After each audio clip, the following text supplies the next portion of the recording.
Bikang, yung tawagin. Parang ano, surta. Tortang ano? Surtang hipon. Tortang hipon.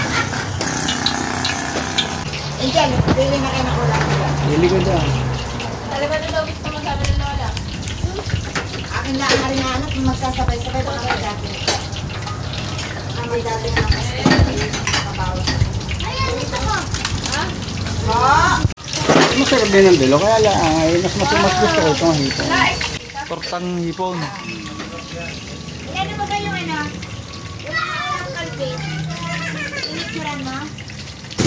Kaya masarap sa ikaw sa suka. Masarap sa suka.